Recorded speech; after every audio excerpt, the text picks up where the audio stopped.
Our presidential and parliamentary elections are set for tomorrow in Taiwan, and they are taking place amid warnings from China.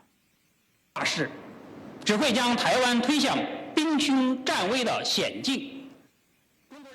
Beijing's Defense Department says its military is on high alert and ready to, quote, take all necessary measures if Taiwan proceeds with the purchase of fighter jets from the United States. Earlier this week, China's foreign ministry said tomorrow's elections are a choice between war and peace. Today, in the nation's capital, Secretary of State Antony Blinken met with a senior Chinese official. A report in The Voice of America said Blinken requested that Beijing does not use the election to sow instability in the region. That for analysis, we turn now to Gordon Chang, author of the newly released book, China is Going to War. Gordon, always great to see you.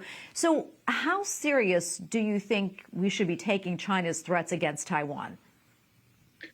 At the moment, I think that Beijing's threats are really sort of huff and puff. But the problem is that Xi Jinping's words are creating markers for his political enemies to enforce.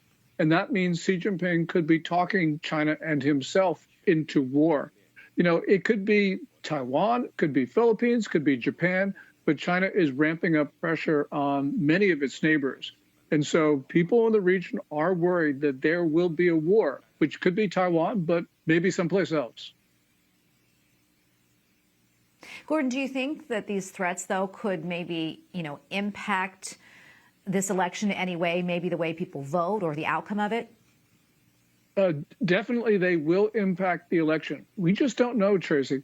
You know, Vice President William Lai of the governing Democratic Progressive Party was actually doing very poorly about 3 or 4 weeks ago because the Taiwan electorate was focusing on the poor governance of the DPP. But after China started ramping up war threats, people started thinking about the election in terms of China and their own identity as Taiwanese, not Chinese. And then William Lai then took a commanding lead. Now, in the run-up in these last few days, there are no polls that are permitted to be released. So we don't know what's going on. But we can be sure that as China has worked not only war threats, but also other threats, that maybe China is helping the candidate it prefers, which is the Kuomintang's Hou Yu-yi. And Gordon, we just mentioned the Secretary of State meeting with an official from China. What do you make of that move? And do you think that will have any impact? Yeah, the Biden administration has continually warned Beijing not to interfere in Taiwan's election. And they did that, for instance, when Xi Jinping was in San Francisco on November 15th. But we know that China has interfered in this election, that interference efforts have increased as we get to the run-up of the election. And so there's been no cost from the Biden administration. There have been a lot of words, but there really hasn't been any action. And so I think China thinks it has a free pass to try to vote in the Saturday election. And as we know, we'll find out in a few hours whether they've been effective or not. Yeah, and how important are these elections? And do you agree, Gordon, with people who say that they're a test of China's control over Taiwan?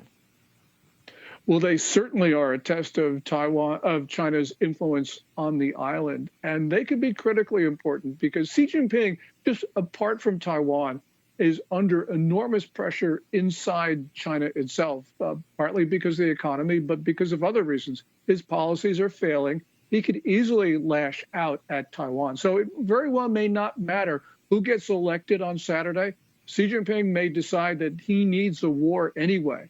And the question is going to be whether the Chinese military will obey his orders. He's been firing a lot of flag officers recently, and we don't know exactly what's going on, but it doesn't look good, Tracy. Gordon, we have about a minute or so left, but quickly, what else do you have your eye on? Well, I think China has really been lashing out across the region. So, for instance, in the Philippines, at Second Thomas Shoal, Scarborough Shoal, and Whitsun Reef, it's been engaging in very belligerent activities. And they've been ignoring warnings from the Biden administration, which means that deterrence is breaking down. Also, in the last week or so, China's been ramping up its rhetoric against Japan in the East China Sea. At the islands, the Japanese call the Senkakus, and the Chinese call the Diaoyus. So this is looking like China really is looking for a fight somewhere. Oh, Gordon, we're going to leave it right there. Always great to be with you. We really appreciate your insights. Thank you so much, Tracy.